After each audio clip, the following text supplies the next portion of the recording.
Bonsoir à tous, ce soir on va discuter de l'exercice 130. Ça va à la fois être une correction d'exercice, puisqu'on va devoir faire le partie B de 130, mais si on lit l'énoncé du A, on voit que c'est de manière générale, et donc ça va aussi nous servir de capsule théorique sur les projections normales d'un vecteur. La projection normale d'un vecteur, c'est relativement simple à comprendre. On a un vecteur d'intérêt et un autre vecteur vis-à-vis de l'autre, et on va vouloir savoir quelle est l'ombre du vecteur par rapport à l'autre vecteur.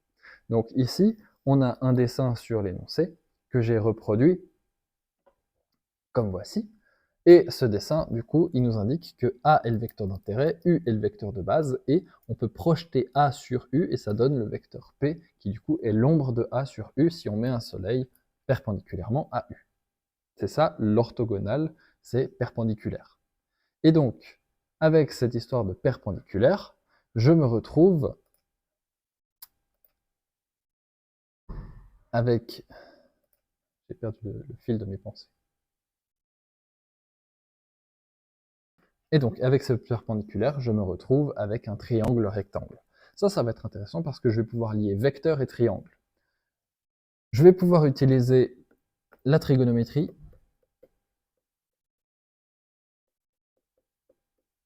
La trigonométrie du triangle rectangle.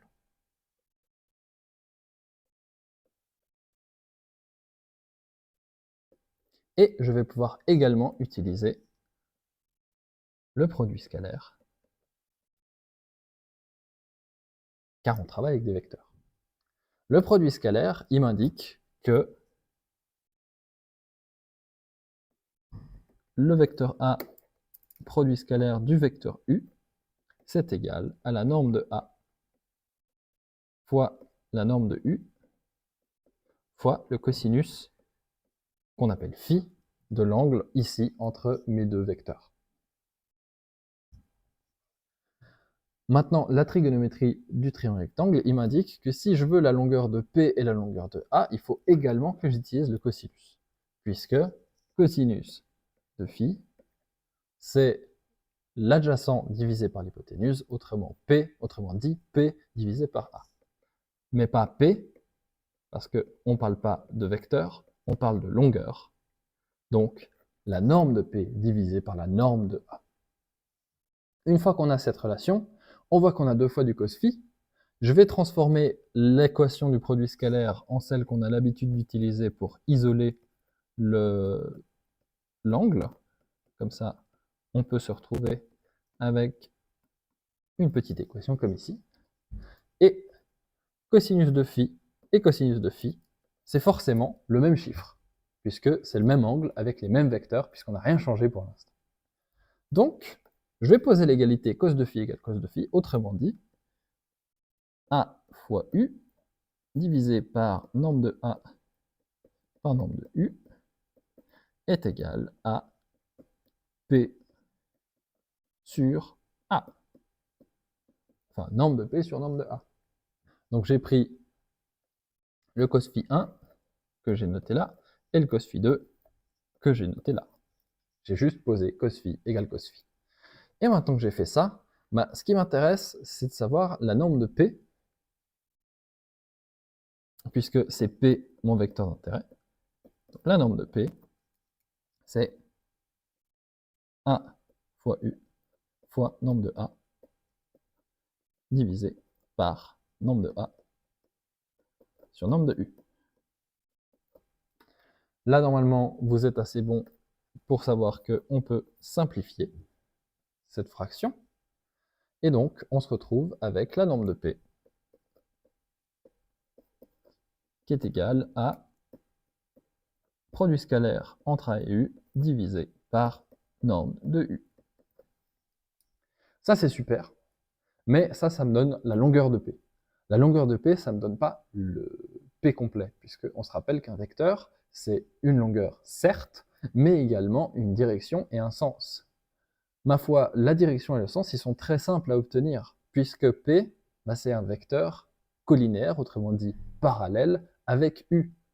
Donc, il faudrait juste que je prenne U et je le réduise à la taille de P. Mais ça, c'est relativement trivial à faire, puisqu'on sait déjà faire un vecteur unitaire, le vecteur unitaire de U, que je vais appeler EU, c'est U divisé par la norme de U. Et maintenant, j'aimerais le remultiplier ce vecteur unitaire par la longueur de P pour avoir le vecteur P. Donc, en somme, P, c'est EU fois la norme de P. Et maintenant, si je retransforme tout ça, P, c'est égal à U, le vecteur, fois. Donc, pour arriver à EU, il faut que je divise par la norme de U. Ensuite, la norme de P, c'est A fois U, fois la norme de U, donc je la mets au carré. Donc là, j'ai juste substitué cette partie-là ici et cette partie-là ici. Et me voici donc avec un vecteur P qui vaut le vecteur U fois une certaine longueur. Et cette longueur, c'est le produit scalaire de A et U divisé par U au carré. Et ça me permet de trouver la projection orthogonale du vecteur A sur le vecteur U. Et nous voici terminés pour le A.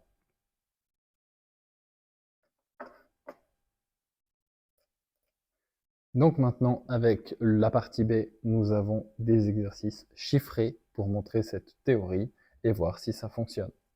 Donc, on va aller regarder ça. On voit que dans la formule que j'ai élaborée dans la partie A, je me retrouve à devoir calculer le produit scalaire entre A et U, ainsi que la norme de U. Et ma foi, U, c'est juste un vecteur que j'utilise tel quel. D'ailleurs, techniquement, je pourrais mettre des parenthèses ici pour dire c'est un scalaire, puisque c'est un scalaire divisé par un scalaire, ça fait un scalaire, fois un vecteur, ce qui fait donc un vecteur à la fin. Et donc, ici, A fois U, ça me donne 15 plus 8 plus 4, ce qui me donne logiquement 27. Et la norme de U, c'est la racine carrée de 25 plus 64 plus 4. Ça fait 68 plus 25, et ça fait la racine carrée de 93. 93, c'est divisible par 3, puisque c'est tout des multiples de 3. Et on a donc 31 qu'on ne peut pas rediviser. Donc on va le laisser tel quel. Maintenant, de toute façon, ça n'a pas d'importance, puisque on ne veut pas la norme de U, on veut la norme de U au carré. Donc ici, la projection P, c'est le vecteur U fois AU sur U carré.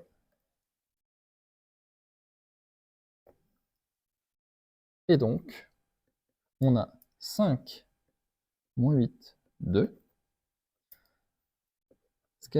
produit de 27 divisé par 93. 27 divisé par 93, ça fait 0,29. Et x 5, ça devrait me donner logiquement des 31e. Alors, 27 sur 93, ça fait effectivement une fraction qui est simplifiable en 9/31.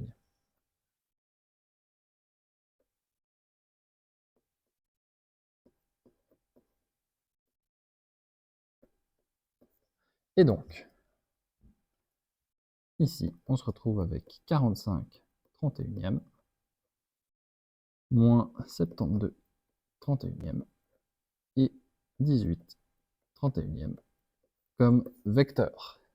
Et si on va chercher dans la solution, on se retrouve avec 1 sur 31, facteur de 45 moins 72 et 18. Puisque du coup, on peut remettre devant un scalaire, devant un vecteur. Je vais préférer cette réponse-là, puisque j'aimerais une réponse sous forme de vecteur et pas une réponse sous forme de produit de vecteur, parce que sinon, la réponse, je pourrais l'accepter ici et ce serait déjà bon.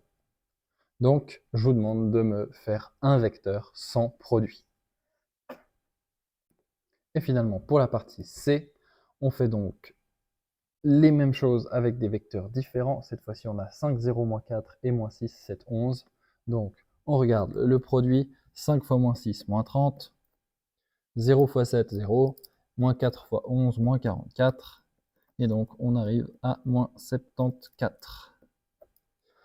La norme de U, c'est la racine carrée de 36 plus 49 plus 121. Ce qui nous fait la racine carrée de 170 et 36, 206. Et comme on vient de le dire avant, on peut du coup faire moins 74 divisé directement par 206, puisque on utilise la norme de U au carré. Ensuite, on regarde si on peut simplifier le 74 et le 206. La réponse est évidemment que oui.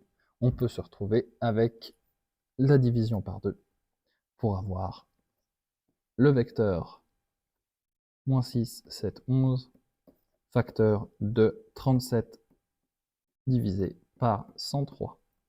Et là, malheureusement, on n'a rien de plus. Donc il va falloir faire 6 fois 37.